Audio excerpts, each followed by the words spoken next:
So, good morning, beloved community.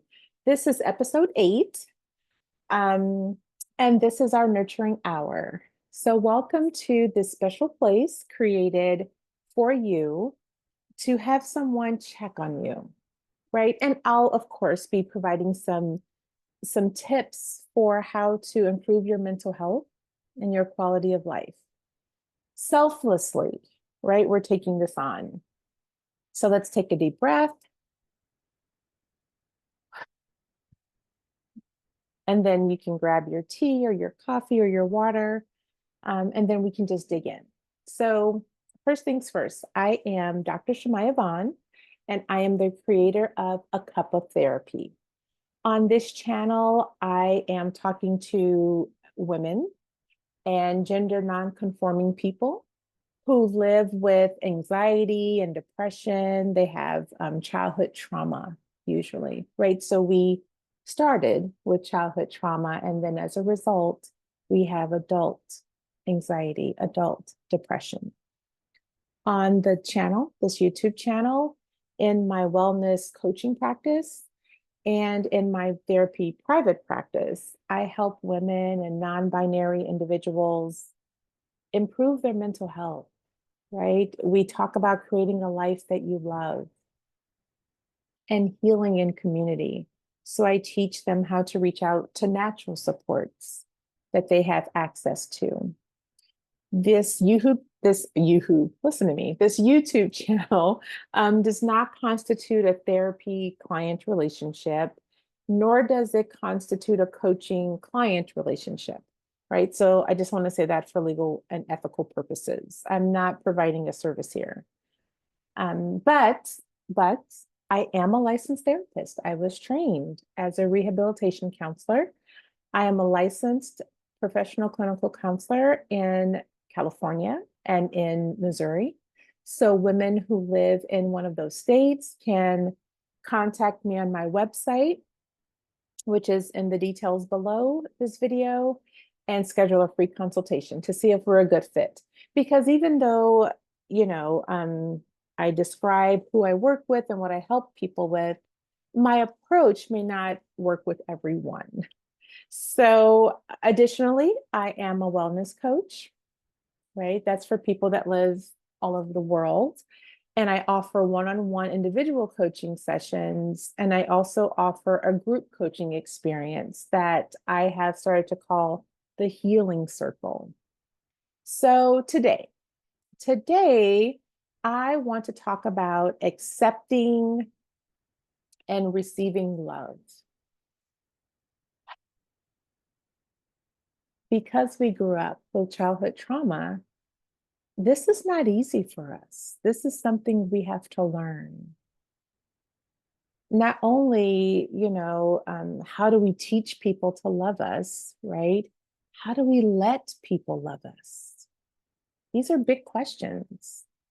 We must acknowledge that if we have if we have childhood trauma, we were likely not loved properly or well. And this is not to insult parents or caregivers. This is not to place blame on people. This is not to talk negatively about individuals that we probably still love and keep in contact with, but we need to acknowledge what happened. We do need to do that. So we grew up with one level of receiving love, and we accepted it because it was all we knew. We likely dated people, or we are dating people, or we are married to people who seemed oddly comforting and familiar until we realized why they seem comfortable and familiar.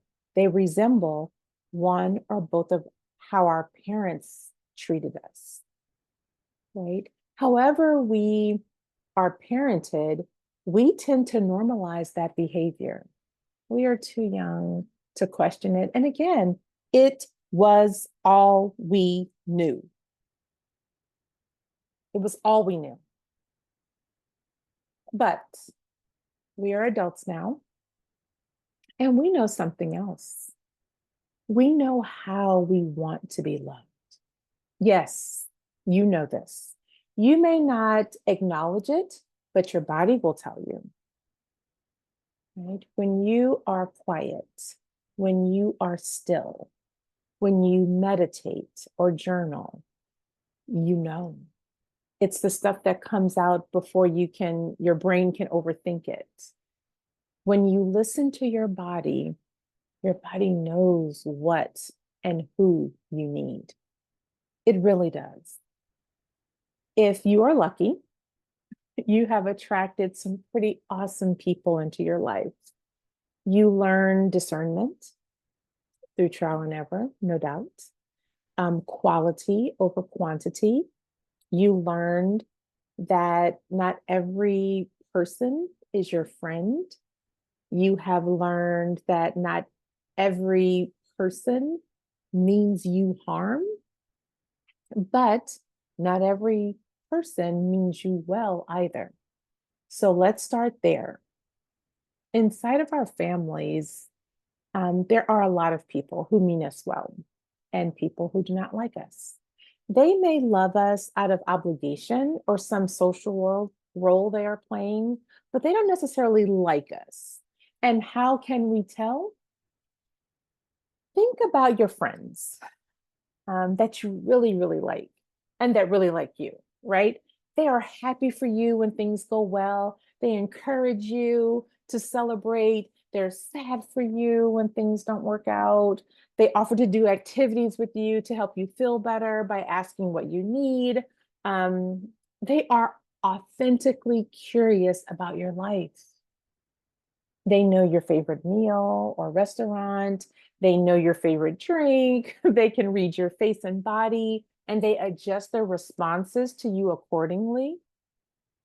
They know what you do for work. They know what you do for fun, and they know your heart's desire. They know you intimately, and they like you. The people in our family who like us, they're like this too, right? There are some relatives or immediate family members that just don't rock with us like that. And we will not spend time on them, right? That's not what this is going to be about. You probably don't like them either, right? The feeling is probably mutual.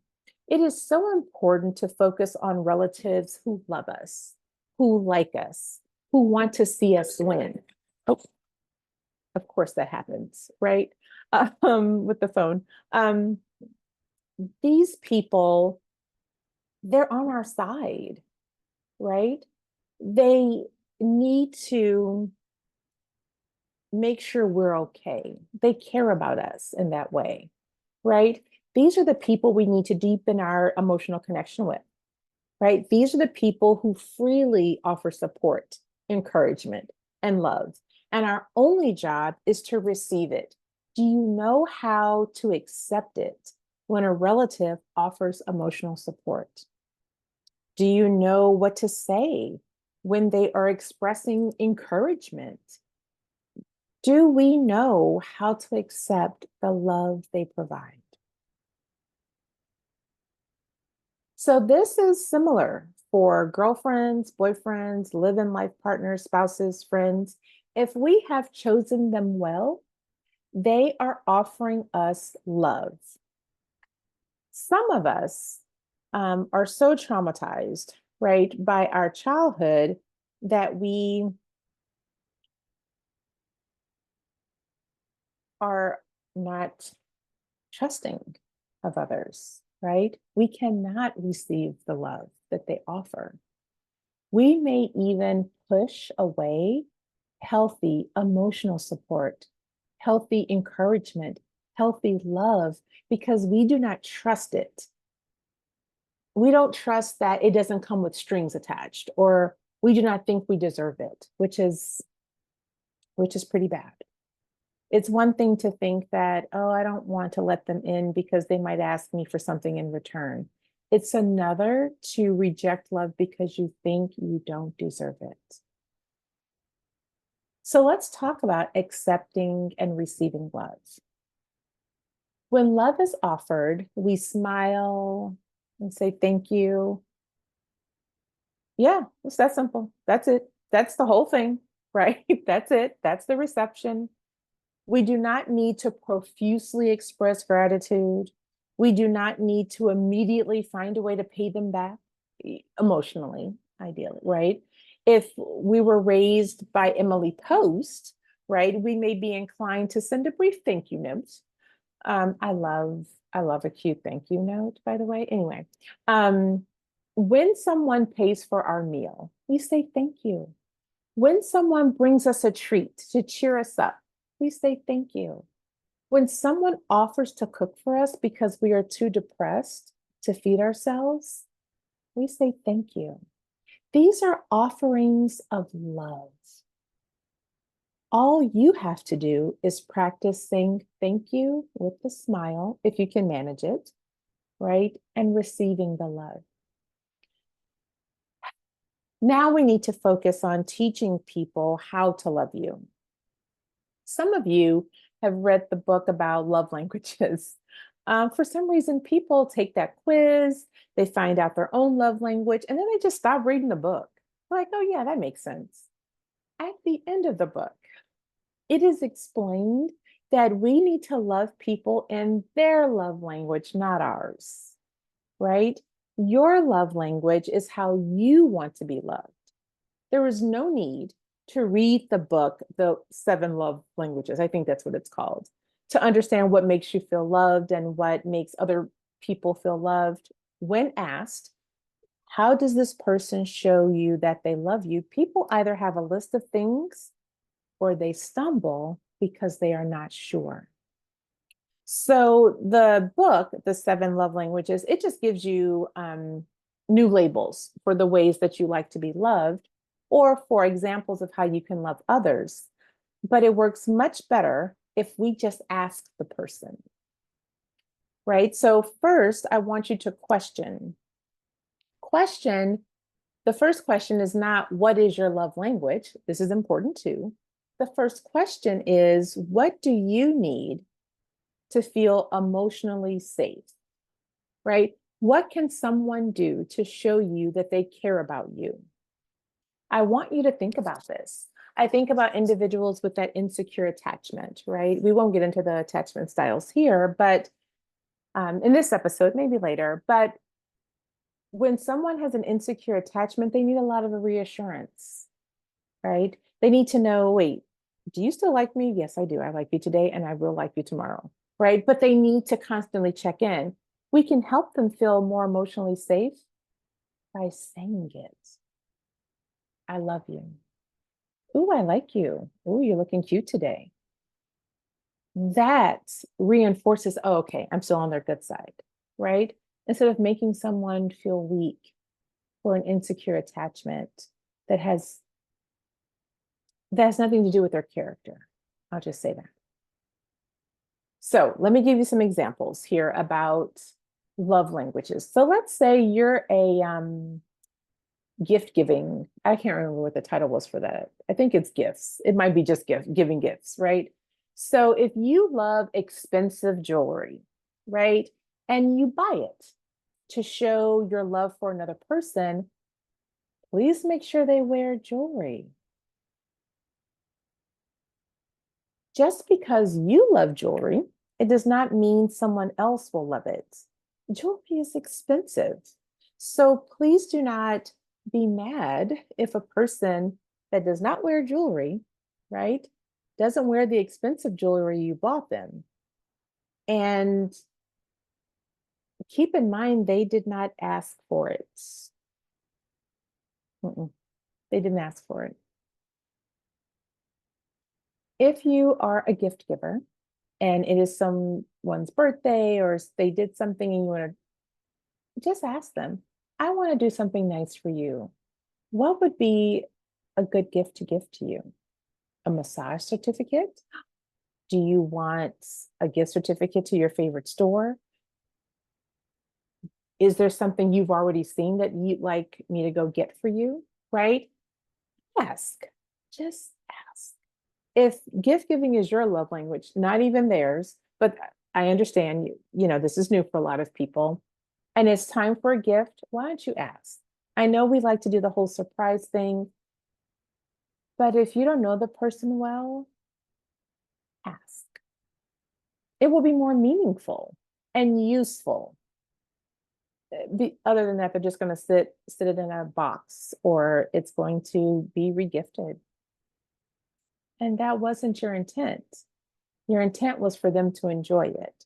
So if you are a gift giver and that is your love language, when it is your turn to give a gift, be thoughtful and intentional and ask them what they need or want, and then give them that. Don't give them what you think they should have. Okay, here's another example. If your love language is physical touch, right, and you try to have sex every day with your partner because, right, you want to make sure they know you love them and you like sex too, you will be rejected if that's not their love language, if that's not how they prefer to express love or receive love. Most people enjoy sex, right? Some people enjoy sex. Maybe that most is a little high on the statistics side.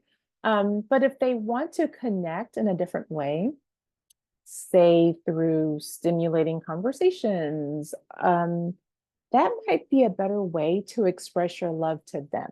Those that don't prefer physical touch as a love language. Now, once you know what you need, how do you tell others? So let's go back to the examples I just mentioned. So if you receive a gift that does not apply to you, so you're the one, you're not into gifts, you're not into jewelry, right? Say so. I can tell you spent a lot on this jewelry, and I appreciate you making that financial sacrifice.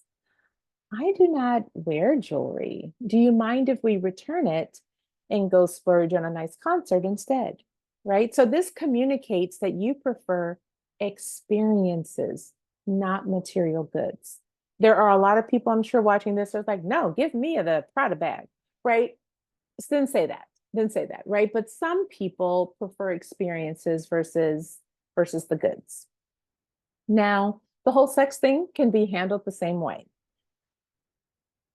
I am really attracted to you and enjoy having sex with you, right? However, I also need us to connect emotionally. So, can we start having date nights in a quiet space where we can have stimulating private conversations about our inner worlds, our dreams, our hopes? Yeah, that's not dinner and a movie.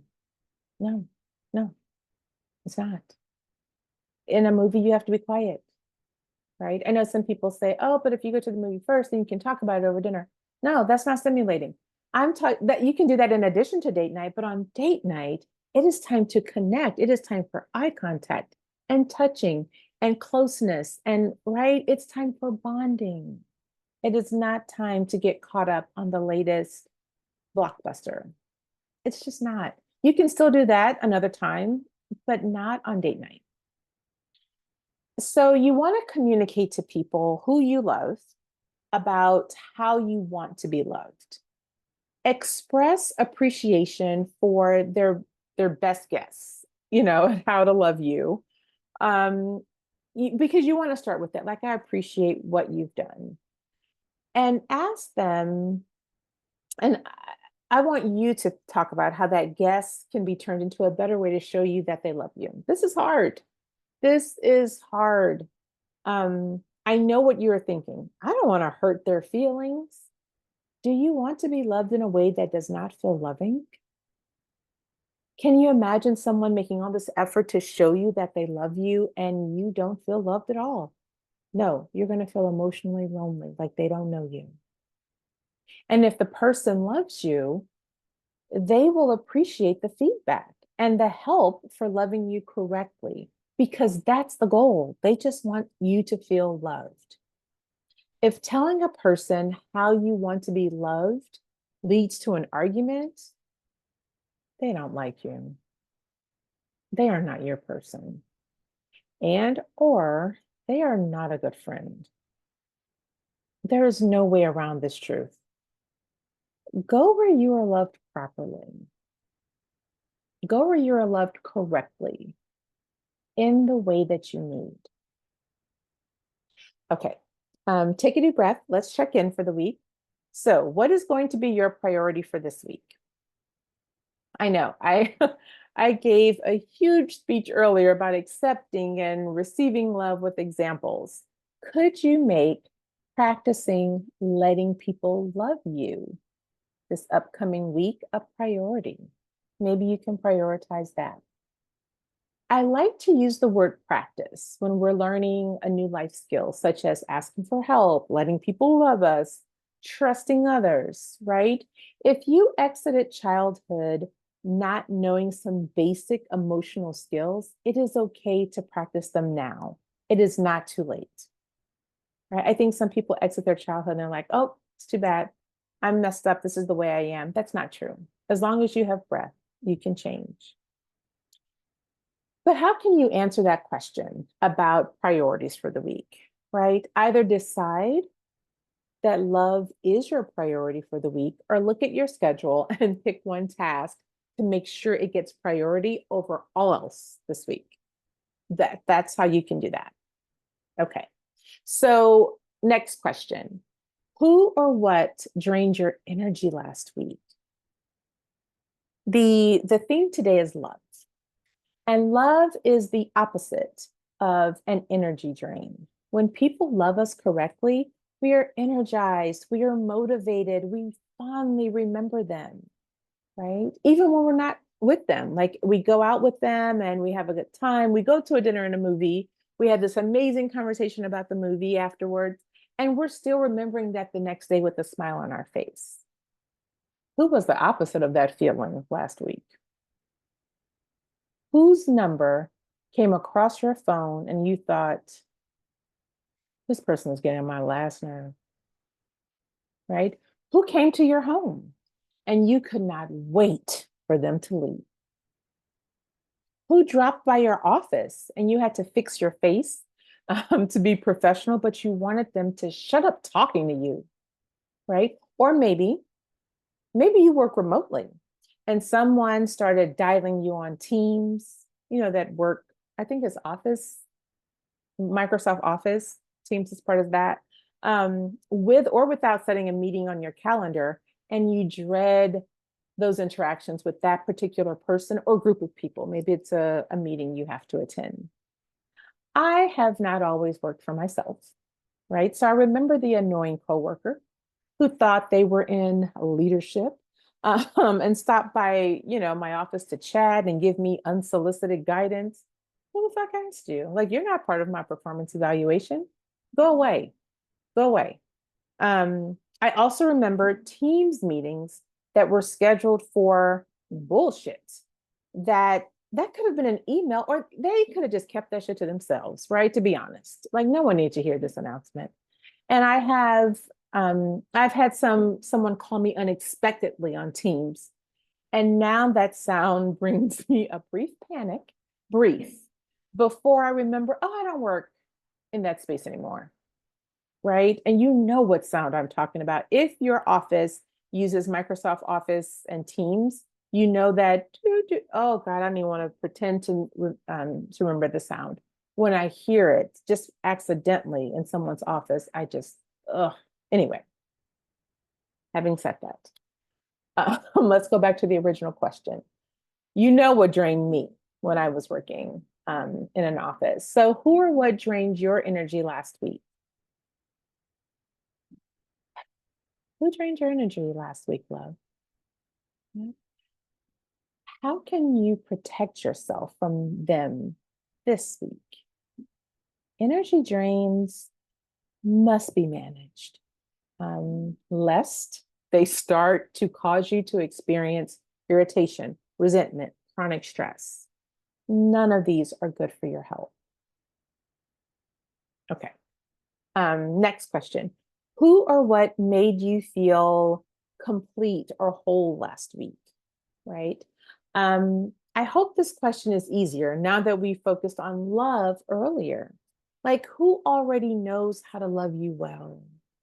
Who already expresses gratitude, love, empathy, and appreciation to you unprompted? pause this video and schedule more time with them this week. Increase your time with the people that love you well. Go ahead, pause the video and write yourself a reminder to schedule some time with them. I'll wait.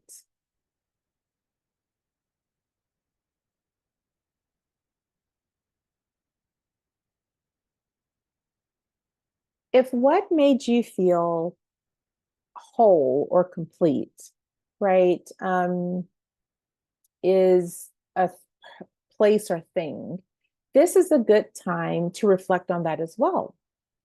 Maybe, you know what, maybe these questions should be journal prompts each week. It may be a good idea to start documenting these things so that you can look back on them in a few months to see your growth, to see how you've improved things or promises you made to yourself that you forgot about. Next question. Who or what did you avoid last week? Don't feel ashamed. We avoid people, places, and things for a good reason. We are protecting our emotional well-being. Having said that, two things can be true. You can avoid someone or something for a good reason, and you need to address that person, place, or thing eventually. I know what you're thinking. How, Shemya? How are we supposed to do that? So if you are avoiding a person, spend a good hour reflecting on what they did or said that caused you to pull back. I'm being very serious right now.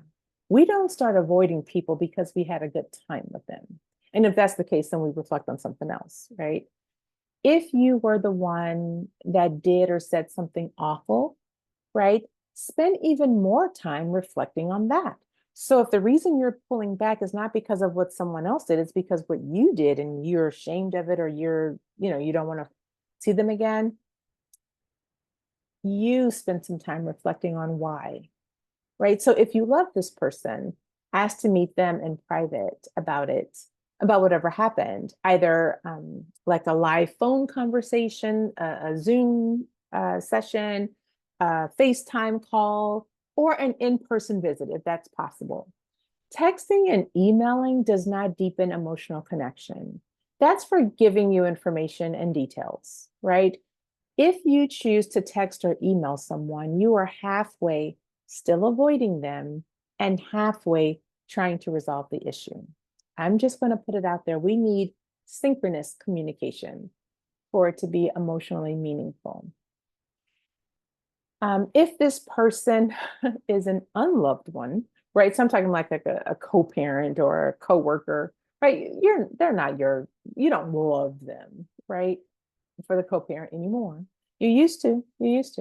So if the person is an unloved one, that's what I'll call them, consider what you need from them, right? Consider what you expect from them, and then ask yourself, if these are the right people for your needs and expectations. Setting yourself up to be disappointed is not a good way to love yourself, actually. So sometimes we avoid what is no longer serving us. Make a decision today to stop avoiding and do something about this person, place, or thing. It's a challenge. I know. It's a challenge. I know some of you are getting tired just thinking about it. Okay, next question. What boundary did you establish that you want to enforce this week? I hope you remember the difference between a rule, a request, and a boundary, right? Did some stuff go down last week and you were like, I never want to experience this again? You probably need to create a boundary for yourself and communicate it to those who need to know. So for example, you know how much I love examples. You and a friend agreed to meet for lattes, right? And your friend was 30 minutes late. Because they were late, it was hard for you to save them a seat at the busy cafe. They would not, and they wouldn't respond to you when you were asking for the ETA. This is the 100th time, though, that they've done this. And you are now completely frustrated with them. When they arrive that late, 30 minutes late without saying anything, you feel disrespected. You feel disregarded and not emotionally engaged with whatever excuse they're trying to provide this time because they're running behind, right? So you leave the coffee date with them feeling negatively when you and the friend set the date up so that the two of you could catch up and feel better by the end of the time together. You are realizing this punctuality problem they have negatively impacts what you choose to share with them, right? So if you, at the beginning of the waiting period, you're all excited, you already know what you want to share, you know what you want to ask them about. The longer you wait, the less you're enthusiastic about the conversation. And I could go on with how this inconsiderate behavior does not grow friendships or deepen emotional connections. You will not change this friend's behavior. This grown adult friend has to decide to respect other people's time and plan accordingly. I understand that things happen. You know who I'm talking about, right? You know who I'm talking about. The person where you have to lie to them about what time something starts so that they can show up on time. I'm not talking about the person that, something came up at the last minute and they let you know. So I ask again, what boundary will you set for yourself because of incidents like these? I'll give you a hint. Stop waiting 30 whole minutes and go do something else that brings you joy, right? They won't communicate with you when you're asking for an ETA. Give them 10, 15 minutes and say, you know what? I left. I left. Let's try to do this some other time, right? Waiting for someone to show up late brings no one joy. Or you can ignore this behavior. You already know they're going to be about 30 minutes late, 45 if it's a bad day, right? Bring a book with you then to keep you company. But you cannot keep complaining about them if you choose to accept the behavior. Those are the rules. Okay. So, who gave you emotional support last week? That's the next question. Let's get away from the financial support part of the question because at this point, if you've been watching these videos, you have learned how to restructure your finances so that you can change what is happening for you versus relying on someone else's financial support. Emotional support systems are important. When I work with therapy clients, when I work with coaching clients, one of the first questions I ask is, who's your emotional support system? I need to know who is rooting for them before we jump into hard work. If we are doing trauma work, I need to know they have someone to support them between therapy sessions. If we are doing dream work and goal setting and coaching, I need to know they have someone to cheer them on when they are demotivated to go on. We need cheerleaders. So, who was there for you last week? Send them a thank you text or invite them for coffee or dinner. Show your appreciation. People like to feel like, oh, I did help. That's right. I forgot.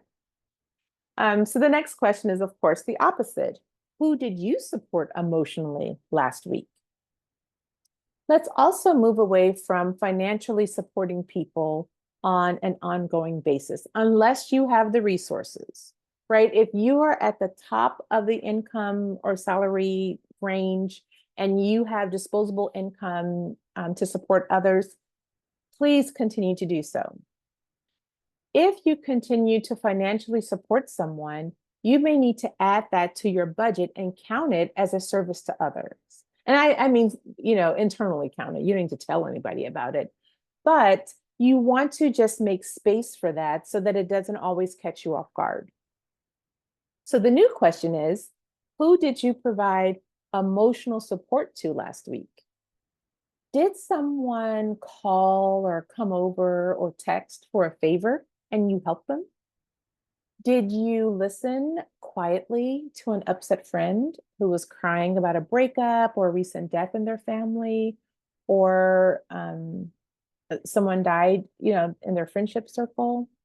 Did you forward a job announcement to a friend who was fired this year, right? Unemployment is high right now. And so let's say you heard about a job announcement and you sent it to them. If you do not recall emotionally supporting anyone last week, maybe you needed you. Sometimes all we can do is be there for ourselves. This is a very hard time in the lives of many Americans in the US. And so if all you can do is stay alive, we're going to count that as a win. We're going to count that as a win. What new habit do you need to start practicing this week? Or what old habit are you ready to retire this week? Are we are you ready to talk about a new habit? I am hoping you have kept at least one habit, right? And maybe you need an accountability partner. This is episode 8. So I am assuming you have started practicing one or two new habits and need to check in about how it is going. I hope you took my advice and only tried to change your behavior one day, 1 week at a time versus doing that 75-day hard challenge thing. Oh, love, I beg of you, be soft and gentle with yourself. This world is harsh enough. Come home to yourself and be your best friend. Be your own best friend. Avoid bullying yourself. I also want to check in with you about old habits you try to release. How is it going? What kind of help do you need to ask for to be successful with releasing the habit? Okay. And lastly, what is one thing you are looking forward to this week? I will see you next time.